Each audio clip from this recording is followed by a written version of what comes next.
네, 마지막 영상입니다. 이 마지막 영상에서는 작가가 성격의 형성을 비밀을 쫓는 과정에서 기존 이론들을 하나씩 배제해 나갑니다.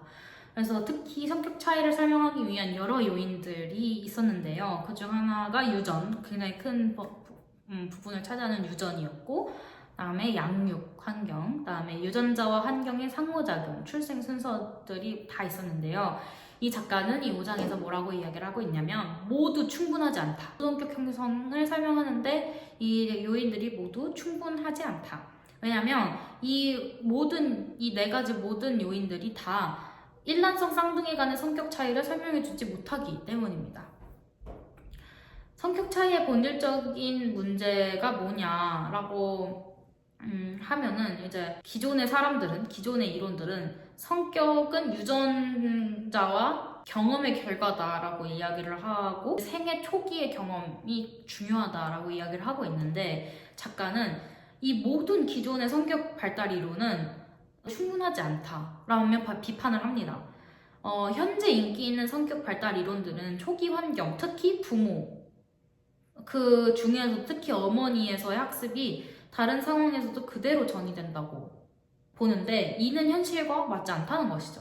그러니까 작가가 이야기를 하고 있는 건 뭐냐면 예를 들어서 집에서는 감정 표현을 자유롭게 하는 아이도 학교에서는 그 행동을 하잖아요. 그렇듯이 이 기존의 성격 발달 이론들은 현실과 맞지 않는 그런 사례들이 너무나 많다라고 이 책은 비판을 하고 있습니다. 그래서 실제로 그 책 안에는 많은 사례들이 꽤 있는데요. 네. 궁금하신 분들은 찾아서 읽어보시면 훨씬 더 깊은 이해 가능할 것입니다. 그래서 이제 그 행동 발달 이론과 관련된 심리학 교과서들은 다 뭐라고 이야기를 하냐면 쉽게 얘기해서 성격이란 시간이 지나도 비교적 일관되게 나타나는 개인의 행동 방식이다라고 이야기를 하는데 해리스는 이 정의를 정면으로 비판을 하면서 과연 우리는 항상 같은 사람이냐? 우리는 과연 일관되게 행동을 하냐? 라고 물음표를 던지고 있고 우리는 상황에 따라서 완전히 다른 사람으로 행동하지 않느냐? 라고 이야기를 하고 있습니다. 그래서 저는 초반에는 사실 이 주디스 리치 해리스의 의견에 사실 동의를 많이 하지 못했거든요. 뭔가 작가의 그 논리 방식 때문인지는 몰라도 뭔가 좀 감정적인 것들이 너무 많이 담겨 있는 것 같은 느낌에 저도 잘 설득이 되지 않았었는데 여기에서 좀 설득이 됐었습니다. 우리는 과연 항상 같은 사람이냐? 상황에 따라서 달라지지 않느냐라는 요 물음에 맞는데? 굉장히 팔랑귀 같죠? 맞는데? 나도 항상 같은 사람이 아니라 사실 내가 만나는 집단, 내가 속해 있는 사람들, 사회 뭔가 저에 따라서 난 많이 맞아. 나는 많이 페르소나를 갈아 끼웠지 싶더라고요.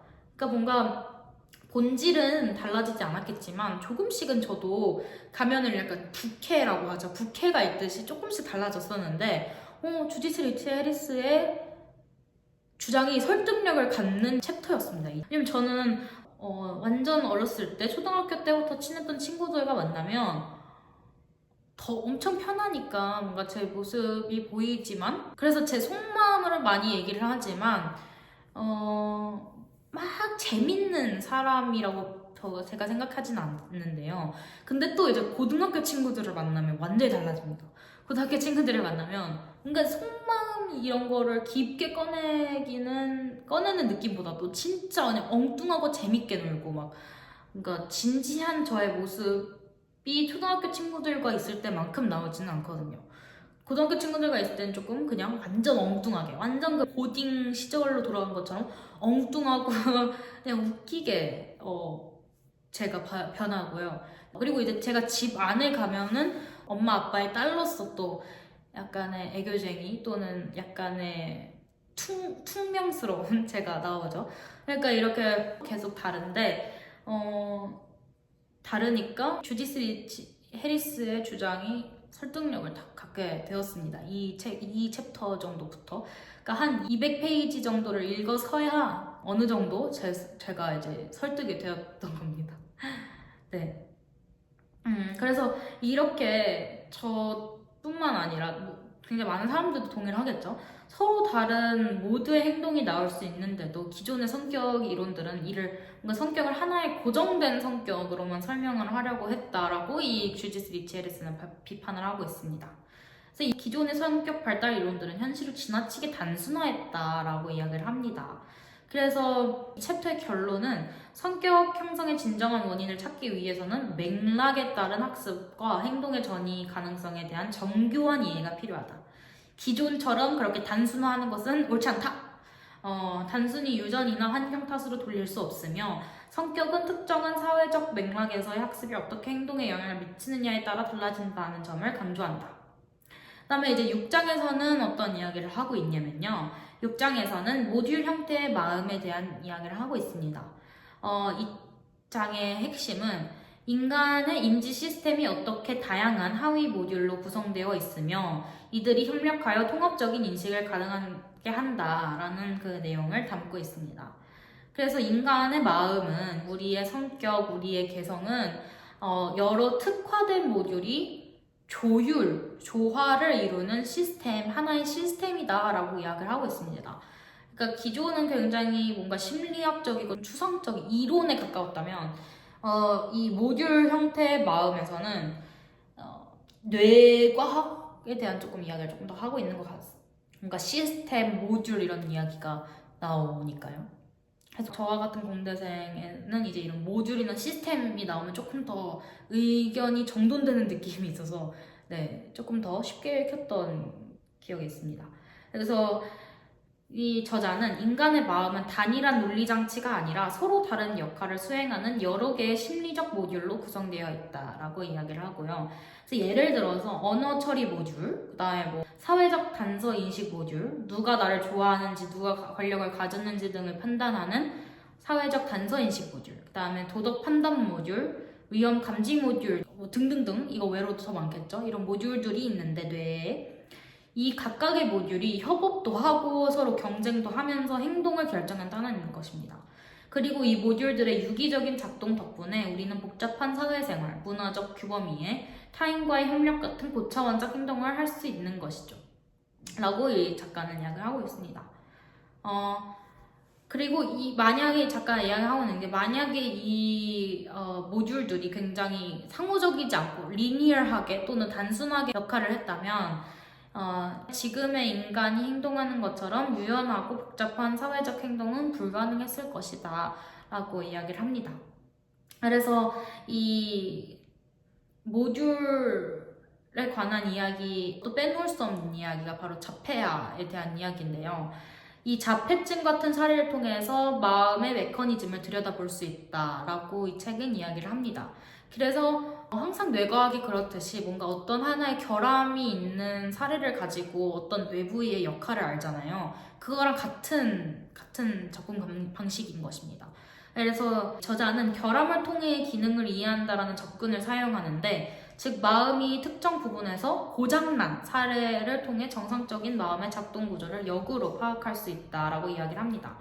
예를 들어 자폐증 환자들은 언어를 습득하는 데 어려움을 겪고 타인의 감정이나 의도를 파악하는 데 큰 어려움을 겪습니다.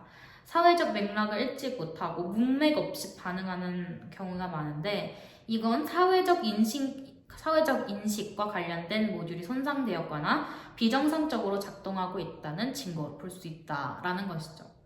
그래서 자폐아는 타인의 생각이나 감정, 의도 등을 추론하는 능력에 문제가 있는데 이것을 이제 책에서는 마음의 청맹관이 mind blindness라고 부르고 있습니다.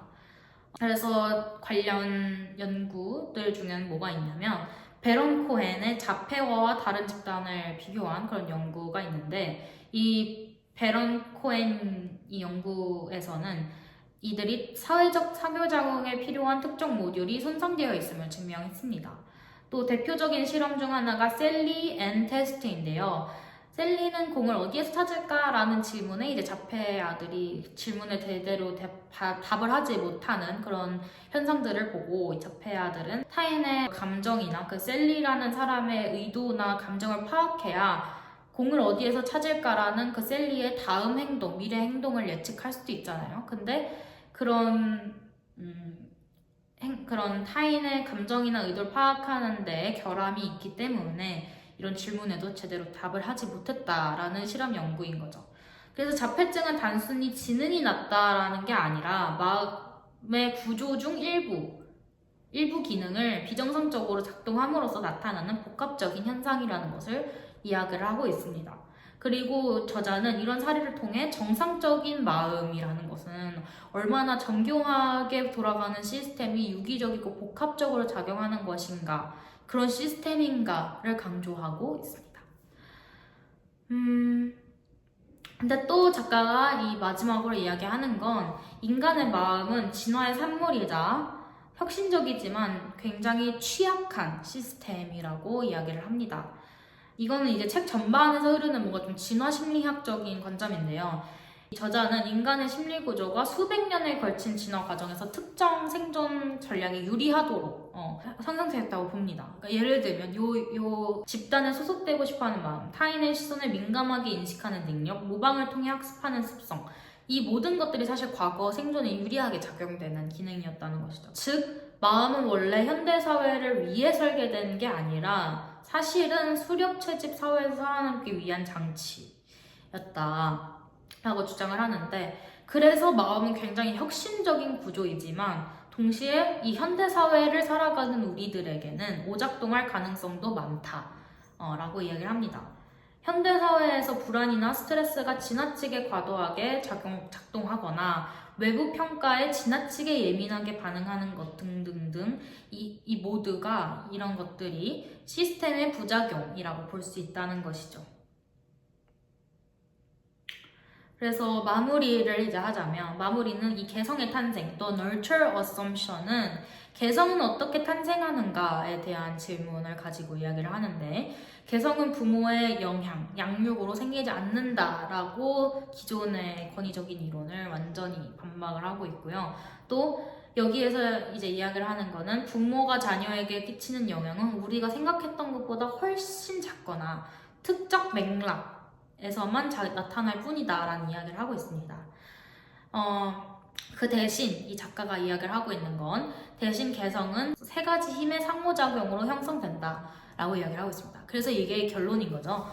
결론을 말씀드리자면 이 개성은 세 가지 힘의 상호작용으로 만들어지는데, 첫 번째 유전인 거죠. 유전이 55% 정도를 45% 정도를 차지합니다. 우리가 태어날 때부터 가지고 있던 생물학적 기반이 우리 성격의 45%를 담당한다는 것이고, 또래 집단이 발당설 잡음 안에서도 굉장히 큰 역할을 하고 있습니다. 또래 집단은 다른 말로 하면 사회적 맥락인 거죠. 우리가 속한 또래 그룹과 그 속에서의 사회적 포지션이 굉장히 큰 영향을 미친다는 점.